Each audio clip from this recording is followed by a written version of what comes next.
Hello dear students. Today I will discuss animal kingdom with you. This topic is very important for competitive level and also this is important for class 11th.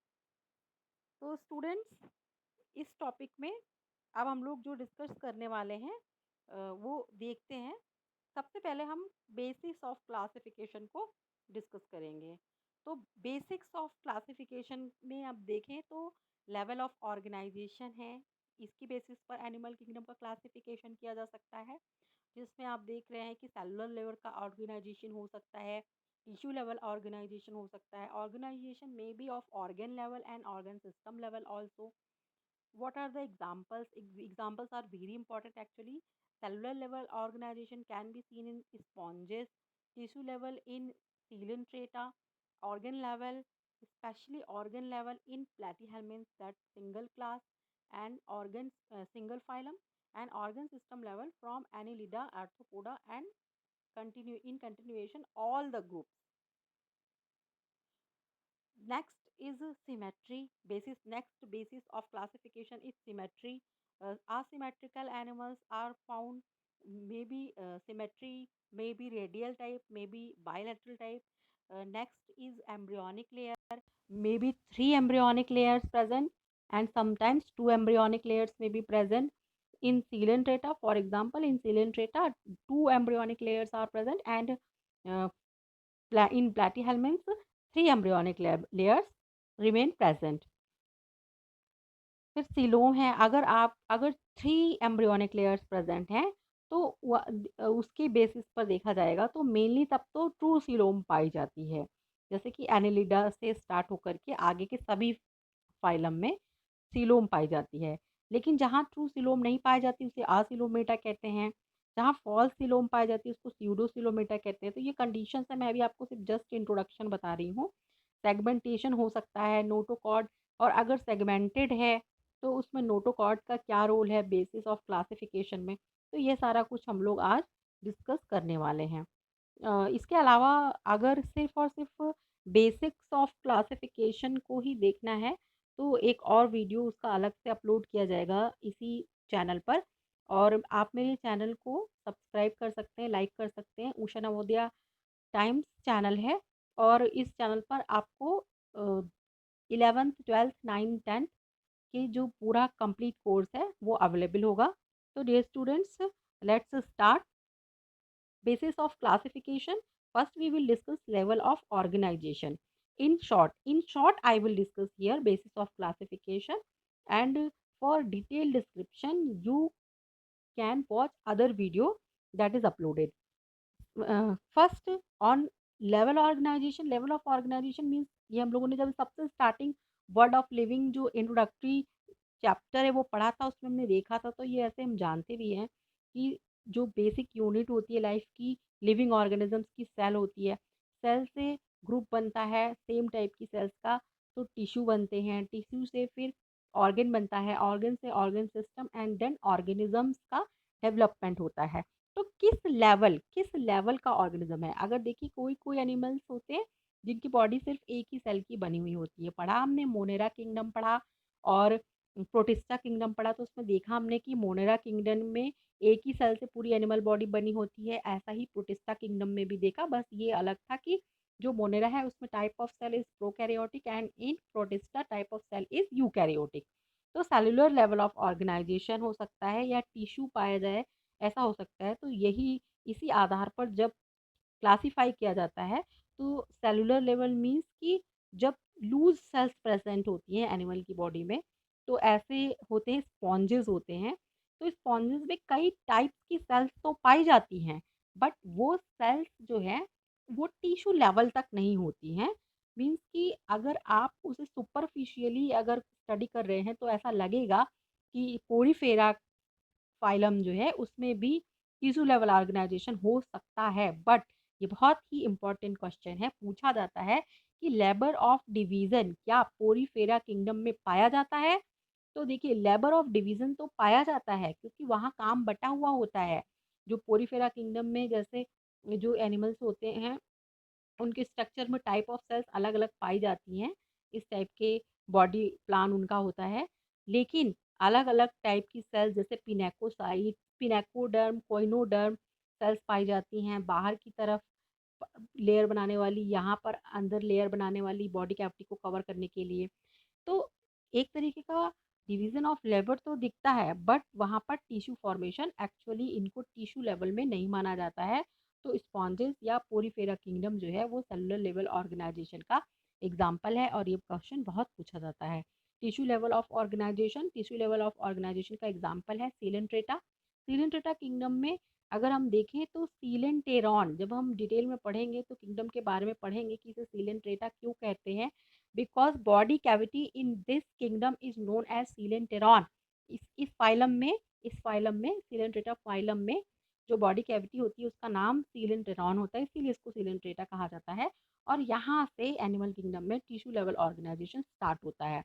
फिर सिर्फ और सिर्फ एक single phylum प्लैटीहेल्मिन्थ है जिसमें organ level है। फिर और इसके अलावा जितने भी प्लैटीहेल्मिन्थ के बाद जितने भी आते हैं, जैसे कि एस्केल्मिन्स आता है, एनिलिडा आता है, आर्थ्रोपोडा आता है, मोलस्का आता है, इकाइनोडर्मोटा है, फिर पूरा कॉर्डेटा। कॉर्डेटा में आप जानते हैं बहुत सारे और क्लासेस हैं, ऑर्डर्स हैं, उन सभी में organ system level of organisation पाया जाता है। ओके स्टूडेंट्स, तो नेक्स्ट है सिमेट्री। तो बॉडी सिमेट्री कभी कभी होती है कि जो एनिमल है उसका बॉडी को किसी डिफिनिट इस तरीके से उसकी बॉडी डिवाइडेड नहीं होती, बॉडी का स्ट्रक्चर कुछ ऐसा नहीं होता है कि उसकी बॉडी को किसी एक प्लेन से कुछ इक्वल हाफ्स में डिवाइड किया जा सके। यानी कि बॉडी, जैसे कि आप अमीबा देखते हैं, अमीबा का एग्जांपल मैं यहाँ पर ले रही हूँ कि जैसे अमीबा को आप देखते हैं तो अमीबा इस तरीके से होता है, इरेगुलर बॉडी शेप है। तो इसकी बॉडी की सिमेट्री किस में आएगी, इसको असिमेट्रिकल कहेंगे। इसी तरह से स्पॉन्जेस भी जो होते हैं, वो भी स्पंज, जैसे आपने बाथ स्पंज देखा होगा, जो बहुत सारे आप हाथ पैर साफ करने के लिए स्पंजेस मिलते हैं, मार्केट में मिलते हैं, तो वो इरेगुलर शेप्स के होते हैं, उनमें भी असिमेट्रिकल कंडीशन होती है। इसी तरीके से रेडियल सिमेट्री की बात कर रहा है, तो देखिए रेडियल सिमेट्री, जैसे कि यहाँ पर मान लीजिए कि ये कोई एनिमल है, उसका शेप है इस तरीके का, और अगर उसकी बॉडी को बहुत सारे प्लेन से टू इक्वल हाफ में डिवाइड किया गया, जैसे यहाँ पर एक प्लेन मिला और इससे इसकी बॉडी को दो हाफ में डिवाइड किया गया। फिर इसी तरीके से एक प्लेन यहाँ ऐसा भी हो सकता है जिससे इसकी बॉडी को टू हाफ में डिवाइड किया गया, यहाँ और यहाँ। फिर इसी तरीके से एक प्लेन ये भी हो सकता है जिससे ये बॉडी जो है ये इस तरीके से भी टू इक्वल हाफ में डिवाइड की जा सकती है। तो जब कभी एनिमल की बॉडी में ऐसे प्लेन्स मिलते हैं, more than one planes are available to divide animals body into equal half, तो बोलते हैं कि जो एनिमल की सिमेट्री है वो रेडियल सिमेट्री है, जैसे कि सीलेंट्रेटा और इकाइनोडर्मेटा जो है इसके एग्जाम्पल हैं। इसी तरीके से बाईलैटरल सिमेट्री की और हम बात करें तो मीन्स अगर ये मान लें कि ये एक एनिमल है और इसकी बॉडी में हमें एक सिंगल प्लेन ही मिले, सिर्फ एक ऐसा प्लेन मिले जिसे इसकी बॉडी को टू इक्वल हाफ्स में डिवाइड किया जा सके, और ये पार्ट दोनों क्या हैं, एक दूसरे के मिरर इमेज हो। तो इस तरीके की जो ये सिमेट्री होती है, जैसे कि एनिलिडा, आर्थ्रोपोडा या बहुत सारे हायर किंगडम में हमें ये देखने को मिलती है, तो इसे हम कहते हैं बायलैटरल सिमेट्री। तो आप समझ पा रहे होंगे कि जब एनिमल की बॉडी में more than single planes available होते हैं जिससे उसकी बॉडी को टू इक्वल हाफ्स में मिरर इमेजेस में डिवाइड किया जा सके, तो वो कंडीशन कहलाती है रेडियल सिमेट्री, जो कि स्पेशली सिलेंट्रेटा और इकानोडर्मेटा में देखने को मिलती है। और अगर एनिमल की बॉडी में केवल एक ही ऐसा प्लेन मिलता है, केवल एक ही ऐसा एंगल होगा कि उसकी बॉडी को टू इक्वल हाफ्स में डिवाइड किया जा सके, जैसे ह्यूमन बींग है, तो आप ह्यूमन बींग का एग्जांपल भी ले सकते हैं कि उससे एक ही ऐसा प्लेन मिलेगा उसकी बॉडी में कि उसकी बॉडी को टू इक्वल हाफ्स में डिवाइड किया जा सके, तो इसे हम कहेंगे बायलैटरल सिमेट्री। ओके स्टूडेंट्स, तो सिमेट्री की बेसिस पर और जो दो बेसिस हम लोगों ने पढ़ लिए क्लासिफिकेशन के। नेक्स्ट है एम्ब्रियोनिक लेयर अरेंजमेंट। तो जो जर्म लेयर्स होती हैं, जर्म लेयर्स दो जर्म लेयर्स हो सकती हैं, तीन जर्म लेयर्स हो सकती हैं, केवल एक्टोडर्म और एंडोडर्म हो ऐसा हो सकता है बॉडी में, और ऐसा हो सकता है कि एक्टोडर्म, एंडोडर्म और मेसोडर्म भी हो। तो देखिए जो शुरुआत के किंगडम्स हैं, एनिमल किंगडम के जो शुरुआत के फाइलम्स हैं, जैसे कि प्रोटोजोआ हुआ, पोरीफेरा हुआ, सीलेंट्रेटा हुआ, और तो इनमें इनमें स्पेशली जो है डिप्लोब्लास्टिक ही बॉडी वॉल 2 ही लेयर पाई जाती है, डिप्लोब्लास्टिक कंडीशन पाई जाती है और प्लैटीहेल्मिन्थ और उसके आगे यानी प्लैटीहेल्मिन्थ हुआ, एस्केल्मिन्थ हुआ, एनिलिडा हुआ, आर्थ्रोपोडा हुआ, मोलस्का, इकानोडर्मेटा और पूरा कॉर्डेटा किंगडम। तो इन सब में आप देखेंगे कि ट्रिप्लोब्लास्टिक कंडीशन पाई जाती है, यानी कि जो बॉडी वॉल है वो 3 लेयर्स में डिवाइडेड होती है। यहाँ पर एक मेसोडर्म भी पाई जाती है। ओके स्टूडेंट्स, तो ये इसके अलावा और भी कुछ बेसिस हैं जिनकी बेसिस पर क्लासिफिकेशन किया जाता है, जैसे कि सीलोम। सीलोम क्या है? बॉडी कैविटी है। देखिए, अगर आप ह्यूमन अपनी बॉडी को अगर आपके पास कोई एग्जांपल नहीं है तो अपनी बॉडी तो है ही ना, आप अपनी बॉडी से परिचित हैं, तो आपको पता है कि आपकी एक जो बाहर से आपका अपीयरेंस है, बॉडी है, जो स्किन है, फिर स्किन के नीचे जो है वो कुछ टिश्यू हैं और उन टिश्यू के बाद जो है अंदर की तरफ एक पूरी वॉल है जिसको हम बॉडी वॉल कहते हैं। और आप ये भी जानते हैं कि इसके अंदर हमारी एक एलिमेंट्री कैनाल है। तो जो एलिमेंट्री कैनाल है वो एक ट्यूब हुई और एक बॉडी वॉल। अगर इसी को मैं रिप्रेजेंट करूं, आपको दिखाऊं, तो ये इस तरीके से, जैसे कि ये हो गई बॉडी वॉल, ये हो गई बॉडी वॉल, और इस बॉडी वॉल के अंदर इस तरीके से एलिमेंट्री कैनाल है, जो कि इसकी ओपनिंग क्या है इस एलिमेंट्री कैनाल की, ये भी एक इस तरीके का स्ट्रक्चर है, ट्यूबुलर स्ट्रक्चर है, जो कि यहाँ से खुल रहा है माउथ से और यहाँ एनस से खुल रहा है। तो माउथ ओपनिंग से लेकर के एनस तक कंटिन्यू होती है ये जो कैविटी है, इसको एलिमेंट्री कैनाल कहते हैं या डाइजेस्टिव ट्यूब इसी को कहते हैं। और देखिए, आपको अब क्लियरली यहाँ पर आप बच्चे देख पा रहे होंगे कि ये देखिए यहाँ जो आपको स्पेस दिखाई दे रहा है कि ये जो स्पेस है बॉडी कैविटी के बीच में और एलिमेंट्री कैनाल के बीच में, तो इस स्पेस को हम क्या कहते हैं? इसी स्पेस को हम बोलते हैं सीलोम या बॉडी कैविटी। बाकी के जो ऑर्गेन्स हैं, बाकी के जो सिस्टम्स हैं, जैसे कि रेस्पिरेटरी सिस्टम हुआ, सर्कुलेटरी सिस्टम हुआ, रिप्रोडक्टिव सिस्टम हुआ, तो इनके जो रिलेटेड स्ट्रक्चर्स हैं वो इसी पार्ट में पाए जाएंगे।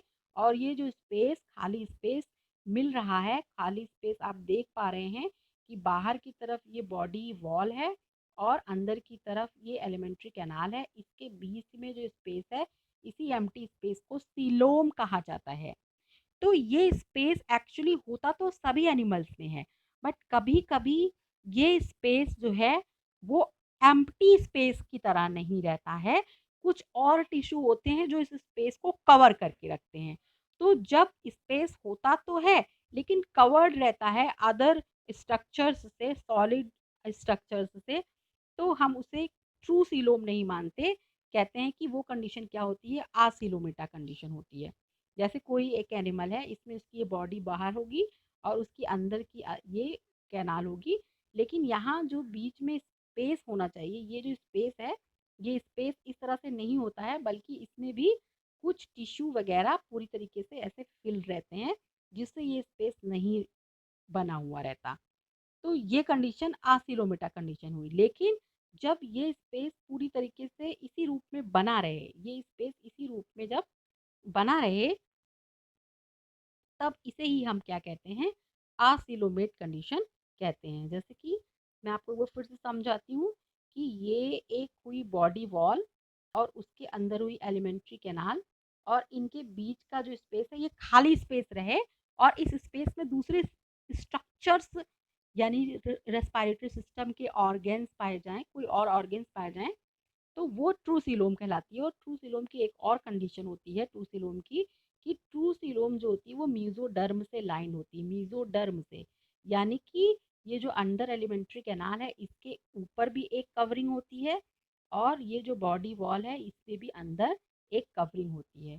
तो अब एक्चुअली आप देखेंगे तो ये सीलोम क्या है? ये जो ग्रीन ग्रीन पोर्शन आपको दिखाई दिया, ग्रीन ग्रीन पोर्शन, तो वास्तव में ये जो पोर्शन है, ये पोर्शन जो है, ये स्पेस जो एम्प्टी स्पेस जिसमें एक फ्लूइड भरा होता है जिसे कि हम सीलोमिक फ्लूइड कहते हैं, इस एम्प्टी स्पेस को कहा जाता है सीलोम। ठीक है, तो ये सीलोम को या तो आप इस तरीके से बता रहे हैं या इसे ही हम लोग कहते हैं कि एलिमेंट्री कैनाल और बॉडी वॉल के बीच में जो स्पेस होता है, और ये स्पेस स्पेशली लाइंड होना चाहिए, space must be lined by mesoderm, तब हम कहेंगे कि ये जो है ये ट्रू सीलोम है। तो यहाँ पर मैंने आपको समझाने की कोशिश की है, दूसरा वीडियो मैं ज़रूर इसका अपलोड करूँगी, अपलोडेड रहेगा, आप देख लेंगे। तो यहाँ पर आप समझ गए होंगे। तो ट्रू सीलोम अगर पाई जाती है तो वो कंडीशन हो गया, उस ऐसे एनिमल ग्रुप सीलोमेट्स कहलाते हैं। एनिलिडा से स्टार्ट होता है, ऐसा एनिलिडा में पाया जाता है, आर्थ्रोपोडा में पाया जाता है, और इसके आगे कॉर्डेटा या इकाइनोडर्मेटा, मोलस्का, जितने भी फाइलम्स हैं, हायर फाइलम्स हैं एनिमल किंगडम के, उन सभी में सीलोमेट कंडीशन पाई जाती है। और जो प्लैटीहेल्मिन्स होता है, प्लैटीहेल्मिन्स या उसके पहले की, वहाँ पर कोई एक्चुअली स्पेस नहीं होता है, क्योंकि जो इस तरीके से स्ट्रक्चर बना होता है और इस स्पेस में भी कुछ सॉलिड स्ट्रक्चर्स रहते हैं, जिसकी वजह से ये स्पेस यहाँ पर अवेलेबल नहीं होता है, यानी स्पेस अवेलेबल नहीं है, तो ये कैविटी अवेलेबल नहीं है, बॉडी कैविटी अवेलेबल नहीं है। सीलोम, सीलोम वर्ड का मतलब ही होता है बॉडी कैविटी, तो ये स्पेस है ही नहीं, तो कंडीशन क्या हो गई, आसीलोमेट हो गई। Absent, absent coelom, body cavity is absent. और कभी एक तीसरी कंडीशन भी है जो सिर्फ और सिर्फ एस कैल्विन एक फाइलम है, इसमें पाई जाती है, और ये सीरो सिलोमेट कंडीशन एस कैल्विन में पाई जाती है। इसमें क्या होता है कि इसमें बॉडी कैविटी तो होती है, देखिए ये बॉडी वॉल और एलिमेंट्री कैनाल के बीच में स्पेस तो होता है, बट ये स्पेस जो होता है वो मीजोडर्म से लाइंड नहीं होता। जैसा कि मैंने आपको बताया कि ट्रू सीलोम में क्या रहता है, ये मीजोडर्म से ये स्पेस पूरा लाइंड रहता है। लेकिन जब ये स्पेस तो हो, इस तरीके से ये स्पेस तो हो, स्पेस है, लेकिन मीजोडर्म से लाइंड नहीं है, तो वो pseudocoelom, pseudo means false coelom, false body cavity, false space होगा, और तब इसे ये किस में पाया जाता है, एस्थेल्मिन्स में पाया जाता है। ये बहुत ही इंपॉर्टेंट डिस्कशन है, पूछा जाता है। आई होप आप इसको समझ पा रहे होंगे। तो एनिमल किंगडम में जो फाइलम्स हैं इसी बेसिस पर डिवाइड किए गए हैं, कि जैसे कुछ हैं, प्रोटोजोआ हो गया, पोरीफेरा हो गया, सिलेंट्रेटा हो गया, प्लैटीहेल्मिन्स हो गए, इनमें नहीं पाया जाता से सीलोम, तो ये असीलोमेट कहलाते हैं। इसी तरीके से एस्केल्मिन्स है, इसमें फॉल्स सीलोम पाई जाती है, यानी सीलोम बॉडी कैविटी तो आती है बट वो मेसोडर्म से लाइन नहीं होती है। और उसके आगे Annelida, arthropoda, Echinodermata, Mollusca, Chordata और बाकी सारे आगे जो एडवांस्ड क्लासेस एंड ऑर्डर्स हैं, उन सभी में ट्रू सीलोम पाई जाती है, that remained lined by mesoderm, तो इसीलिए उसको ट्रू सीलोम कहते हैं। तो ये सारी कंडीशन के बेसिस पर भी एनिमल किंगडम में फाइलम का क्लासिफिकेशन किया गया है। Next is segmentation.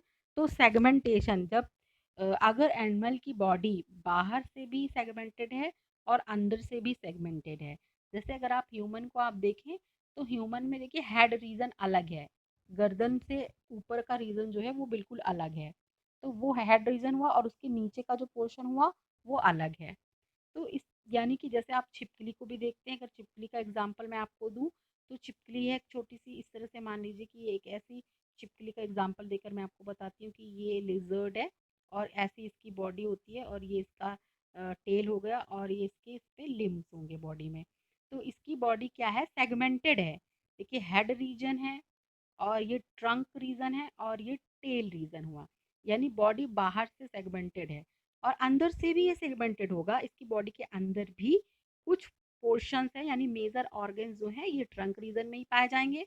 Head region में बेसिकली जो सेंस ऑर्गन्स होंगे वो पाए जाएंगे, और ब्रेन वगैरह पाया जाएगा बस। और टेल रीजन में कोई ऑर्गन्स नहीं पाए जा रहे हैं, तो यानी कि head region, trunk reason, tail region में बॉडी डिवाइडेड है, और जो सिस्टम्स के डिफरेंट ऑर्गन्स एंड स्ट्रक्चर्स है वो भी इसमें डिवाइडेड हैं। तो इस तरीके से आप देख रहे हो कि ऐसा सेगमेंटेशन कुछ एनिमल ग्रुप्स में पाया जाता है, तो उन्हें कहते हैं कि टू सेगमेंटेशन, जब सेगमेंटेशन बाहर से भी हो और अंदर से भी हो, यानी मेटामेरिक सेगमेंटेशन भी टर्म यूज किया जाता है, यानी कि segmentation from outside as well as from inside both, तो अभी वो कहलाता है टू सेगमेंटेशन। कुछ एनिमल्स होते हैं जिनकी बॉडी बाहर से डिवाइडेड दिखाई देती है, यानी कि अगर मान लीजिए कोई एनिमल है और उसकी बॉडी इस तरीके से है और उस पर ऐसे तरीके से धारियां दिखाई दे रही हैं, तो ऐसा लगेगा कि बाहर से कि उसकी बॉडी डिवाइडेड है, लेकिन अंदर से उसकी बॉडी डिवाइडेड नहीं होगी।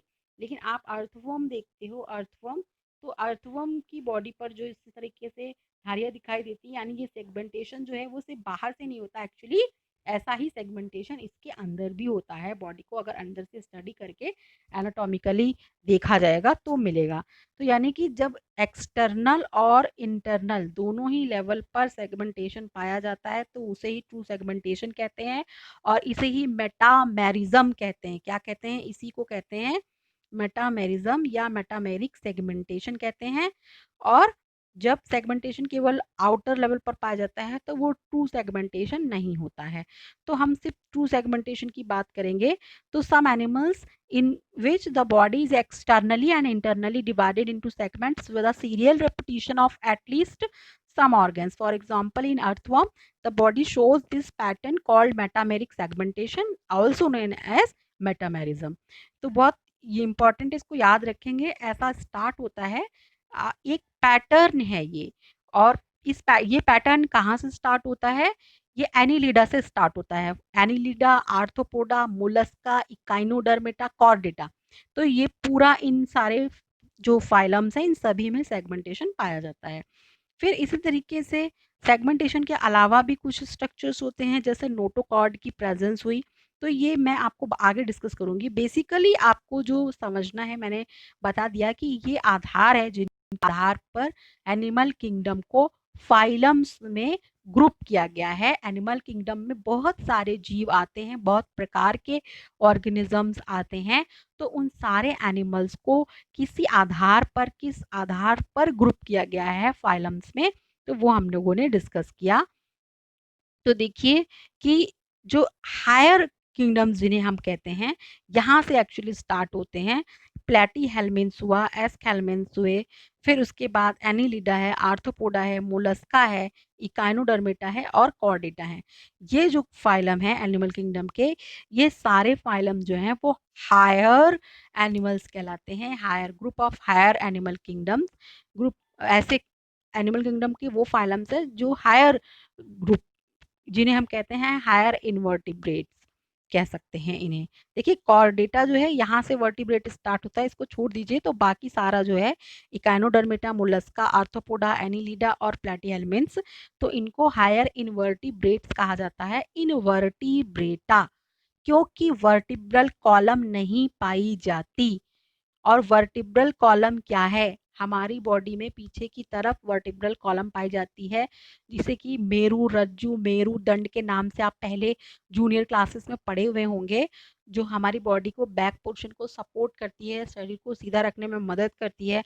तो वो वर्टिब्रल कॉलम जो होती है वो कॉर्डेटा से ही स्टार्ट होती है, फाइलम कॉर्डेटा में ही पाई जाती है। लेकिन इसके पहले भी जो कुछ ये आप देख रहे हैं, तो इन ये जो आप देख रहे हैं phylums, Echinodermata, Mollusca, arthropoda, Annelida, इनमें कहीं भी ऐसा कोई मिलता जुलता स्ट्रक्चर भी नहीं पाया जाता है। वर्टिब्रल कॉलम पाई जाए या उससे मिलता जुलता हुआ स्ट्रक्चर पाया जाए, यानी एक कोई कॉर्ड लाइक स्ट्रक्चर पाया जाए, तो ऐसा कोई स्ट्रक्चर प्लेटीहेल्मिन्स, एस्केल्मिन्स, एनिलिडा, आर्थ्रोपोडा, मोलस्का और इकाइनोडर्मेटा में नहीं पाया जाता। इसीलिए इन्हें इनवर्टिब्रेटा कहा जाता है।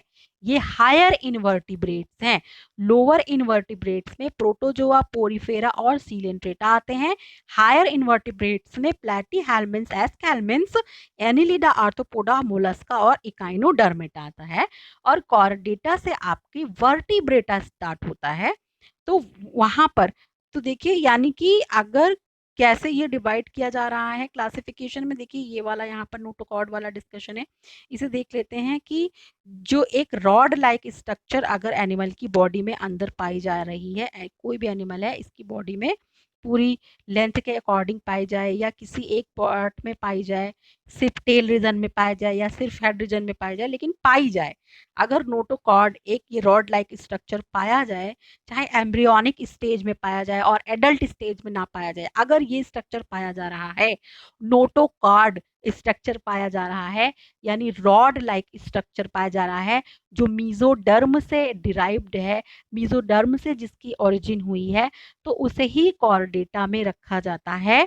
और जो हायर कॉर्डेट्स हैं, जब हम कॉर्डेटा का क्लासिफिकेशन पढ़ेंगे तब देखेंगे ये नोटोकॉर्ड ही वर्टिब्रल कॉलम में बदल जाती है, यानी एक रॉड लाइक स्ट्रक्चर वो वर्टिब्री जैसे हमारा जो वर्टिब्रल कॉलम है, तो वर्टिब्रल कॉलम में छोटी छोटी सी वर्टिब्रीज हैं, देखिए ऐसे ऐसे करके वर्टिब्रीज हैं, एक सीधा रॉड लाइक स्ट्रक्चर ना होकर ऐसी। और ये नोटोकॉर्ड क्या है, एक ऐसा सीधा रॉड लाइक स्ट्रक्चर है।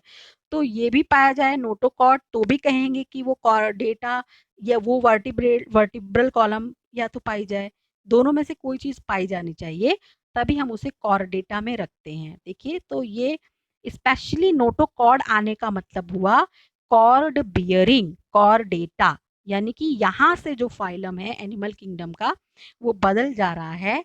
ये आप यहाँ पर देख सकते हैं, फिर से हम देखते हैं इसको कि जो प्लेटीहेल्मिन्थ्स है उसमें कभी भी रॉड लाइक स्ट्रक्चर जो नोटोकॉर्ड है इसकी बात कर रहे हैं नहीं पाया जाता, एस्केल्मिन्थ्स में भी नहीं पाया जाता, एनिलिडा, आर्थ्रोपोडा, मोलस्का और इकाइनोडर्मिटा में कभी भी ये जो रॉड लाइक स्ट्रक्चर नोटोकॉर्ड की बात की जा रही है, या इसकी जगह यही रिप्लेस होकर एक वर्टिब्रल कॉलम, एक सीधी रॉड लाइक स्ट्रक्चर, सीधी स्टिफ रॉड ना होकर इस तरीके से एक रॉड लाइक स्ट्रक्चर बनता है, वर्टिब्रल कॉलम कहलाता है, और ये सीधा सीधा बनता है तो ये नोटोकॉर्ड कहलाता है। तो ये सिर्फ और सिर्फ फाइलम कॉर्डेटा के मेंबर्स में पाया जाता है, बाकी की डिटेलिंग जो होगी वो हम लोग जब कॉर्डेटा पढ़ेंगे तो वहां देखेंगे। यहाँ बस आप ये समझें कि इन सभी को, ये जो हैं इन सभी को इनवर्टिब्रेटा कहा जाता है, क्योंकि इनमें नोटोकॉर्ड या उससे मिलता जुलता स्ट्रक्चर वर्टिब्रल कॉलम नोटोकॉर्ड नहीं पाए जाते, इसीलिए इनको क्या कहा जाता है, इन सभी को इनवर्टिब्रेट्स कहा जाता है। और ये हायर इनवर्टिब्रेट्स भी कहलाते हैं क्योंकि कुछ कैरेक्टर्स इनके एडवांस्ड होते हैं, जबकि प्रोटोजोआ, पोरीफेरा और सीलेंट्रेटा ये तीनों लोअर इनवर्टिब्रेट्स कहलाते हैं। तो इसी तरीके से आप एनिमल किंगडम के जो ग्रुप्स होते हैं उनको इसी तरीके से पढ़ा जाता है, ऐसा ही उनको नाम दिया जाता है। तो आई होप आपको ये समझ में आया होगा आज का डिस्कशन। यहीं पर मैं अपना वीडियो पॉज करती हूँ, और नेक्स्ट डे से हम लोग यहाँ से पोरीफेरा है, देखिए फार्म पोरीफेरा है उसके बारे में स्टडी है, क्या क्या बेसिक प्लान होता है। फिर इसी तरीके से देखिए ये जो स्पंजेस होते हैं ये पोरीफेरा में आते हैं, देखिए ये स्पंजेस हैं ये, तो ये एक्वाटिक एनिमल्स होते हैं स्पेशली। फिर इसी तरीके से फाइलम सीलेंट्रेटा है, तो सीलेंट्रेटा के में देखिए जेलीफिश है आती है, या हाइड्रा सबसे अच्छा एग्जाम्पल सीलेंट्रेटा का है, तो ये हाइड्रा को दिखाया गया है। इसी तरीके से ये सारे जो दिखाए गए हैं ये सभी सीलेंट्रेटा के मेंबर हैं, आप देख सकते हैं। जैसे कि ये फाइसीलिया है, पोर्टुगीज मैन ऑफ वॉर इसे कहते हैं, ये सी फैन है, समुद्र में पाया जाता है और फैन जैसा शेप होता है इसलिए इसको सी फैन कहते हैं। ये कोरल्स हैं, तो और ये भी सी एनिमोन है, यहाँ पिक्चर थोड़ा सा कट गई है। तो इस तरीके से आप आगे देखोगे टीनोफोरा भी है, टीनोफोरा के बारे में बहुत पूछा जाता है, ये बायोल्यूमिनिसेंस शो करते हैं। देखिए बहुत बार आपने वीडियोस देखे होंगे यूट्यूब पर पड़े हुए कि समुंदर जो है, समुंदर का पानी रात को लहरें चमकदार दिखाई देती हैं। तो ऐसा क्यों होता है, क्योंकि उनमें बायोल्यूमिनिसेंट एनिमल्स पाए जाते हैं, तो वो यही एनिमल्स रहते हैं। देखिए ये बायोल्यूमिनेसेंस क्रिएट करते हैं। इसी तरीके से फाइलम प्लेटीहेल्मिन्थ्स है, जिनमें फ्लैट वर्म पाए जाते हैं, चपटे कीड़े पाए जाते हैं। देखिए यहाँ पर आप देख पा रहे हैं ये प्लानेरिया को दिखाया गया है, फ्लैट वर्म फीतकरे में भी इसका ही में होता है। देखिए ये इस तरीके के वर्म्स पाए जाते हैं। तो यहाँ पर और कभी देखिए यहाँ पर ये तो ये दिखाया गया है कि ये चपटे वाले कीड़े हैं। तो कभी क्या होता है कि गोल होते हैं, तो जब गोल कीड़े पाए जाते हैं तो वो होता है कौन सा, वो एस्केल्मिन्थ्स फाइलम होता है, गोल कीड़े पाए जाते हैं। यहाँ देखिए चपटे हैं, फिर गोल कीड़े पाए जाते हैं, जैसे यहाँ पर ये गोल कीड़े पाए जाते हैं। फिर अब इसके बाद आता है आर्थ्रोपोडा आता है, आर्थ्रोपोडा में जो है बहुत सारे अलग अलग मेंबर, सबसे बड़ा एनिमल किंगडम का फाइलम है टाइप ऑफ एनिमल की बेसिस पर, नंबर ऑफ एनिमल की बेसिस पर लार्जेस्ट एनिमल फाइलम प्रोटोजोआ है, और टाइप ऑफ एनिमल्स बहुत प्रकार के, जैसे कि इंसेक्ट्स पाए जाते हैं, टिक्स पाए जाती हैं, माइट्स पाए जाते हैं, बटरफ्लाई हुई, स्कॉर्पियन हुआ, और स्पाइडर है, ये सभी, और कॉकरोच हुआ, ये सभी इंसेक्ट्स हैं। तो अलग अलग टाइप के, या झींगा जो पाया जाता है पानी में रहता है, प्रॉन जिसको कहते हैं, तो ये सारे जो हैं वो आर्थ्रोपोडा में पाए जाते हैं। बटरफ्लाई भी आर्थ्रोपोडा में पाई जाती है, हाउस फ्लाई पाई जाती है, मस्कीटो, ये सभी किस में पाए जाते हैं, या हनी बी है, ये सभी किसके एग्जाम्पल हैं, ये आर्थ्रोपोडा फाइलम के एग्जाम्पल हैं। फिर इसके बाद एनिलीडा है, एनिलीडा में अर्थवर्म है इसका एग्जाम्पल।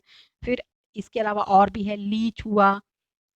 फिर आर्थ्रोपोडा, देखिए आर्थ्रोपोडा के बारे में मैंने आपको बताया, कॉकरोच है, स्कॉर्पियन है, आर्थ्रोपोडा, बटरफ्लाई है, स्टिक इंसेक्ट है, ये बीटल्स हैं, ये सभी आर्थ्रोपोडा के एग्जाम्पल्स हैं। फिर इसी तरीके से आपको आर्थ्रोपोडा में के बाद ये मोलस्का आया, मोलस्का में ऑक्टोपस है, कॉइटन है, डेंटेलियम है, सीपिया है, यूनियो है, शंख जैसा जो सीपिया कटल फिश जिसको कहते हैं, ये सभी पाए जाते हैं। फिर इकाइनोडर्मिटा आता है, जिसमें देखिए आपको बहुत फेमस एग्जाम्पल स्टार फिश का पता होगा, वो इकाइनोडर्मिटा का मेंबर होती है। देखिए ये सारे एग्जाम्पल जो आप देख पा रहे हैं, ये सभी स्टार फिश, ये सभी इकाइनोडर्मिटा फाइलम के एग्जाम्पल हैं। फिर हेमिकॉर्डिटा है, इसमें बेलानोग्लॉसस आता है, ये बेलानोग्लॉसस को आप देख सकते हो। फिर कॉर्डिटा फाइलम आता है, कॉर्डिटा फाइलम को भी डिवाइड किया गया है फिश में। इनको पहले पिसीज, इनको साइक्लोस्टोम, कॉर्डेटा फाइलम से हम लोग आगे पढ़ेंगे। यहाँ से आप एग्जांपल देखिए, कॉर्डेटा का पूरा यहाँ पर क्लासिफिकेशन दिखाया गया है। प्रोटोकॉर्डेटा वर्टिब्रेटा जो मैंने देखिए अभी बताया आपको कि जो नोटोकॉर्ड जिनमें पाई जाती है, तो उनके नाम के आगे कॉर्डेटा लगा रहता है। तो प्रोटोकॉर्डेटा होते हैं जिसमें नोटोकॉर्ड नोटोकॉर्ड के रूप में ही पाई जाती है। और अगर नोटोकॉर्ड गई और नोटोकॉर्ड रिप्लेस होकर क्या बना ली, वर्टिब्रल कॉलम बना ली, तो उसे ही कहने लग जाते हैं वर्टिब्रेटा। ये क्वेश्चन भी इस पे बेस्ड क्वेश्चंस है जो एनसीईआरटी में पूछा गया है, वो हम लोग डिस्कस करेंगे। फिर इसी तरीके से जब हम आगे बढ़ते हैं प्रोटोकॉर्डेटा में ही, तो ये देखिए प्रोटोकॉर्डेटा का क्लास दिखाया गया है, साइक्लोस्टोमोटा है। फिर इसके आगे साइक्लोस्टोमोटा के बाद कॉर्डेटा में सीधे आ जाते हैं, जिसमें कॉर्डेटा में पहले सुपर क्लास है, दो सुपर क्लास होती है, एक पिसीज मत्स्य महावर्ग जिसे कहते हैं, और एक है टेट्रापोडा। टेट्रापोडा में एम्फीबिया, रेप्टाइल, बर्ड्स और मैमेलिया क्लासेस आते हैं। तो इस तरीके से ये पूरा एनिमल किंगडम हमें बहुत डिटेल में पढ़ना है। बहुत सारे से आप एनिमल्स से तो आप परिचित हैं, बट उनमें क्या स्ट्रक्चर्स पाए जाते हैं और कैसे वो स्ट्रक्चर्स को हम इजीली स्टडी करें, एक बार आपको देखने के बाद लग रहा होगा कि ये कैसे होगा, लेकिन इतना मुश्किल नहीं है। और मैं आपको सारे जो डिस्कशंस हैं वो कंप्लीट करवाऊंगी। तो okay students, it's time for goodbye. I hope you got all my points. So keep watching all my videos on my channel and like, share and subscribe. Thanks.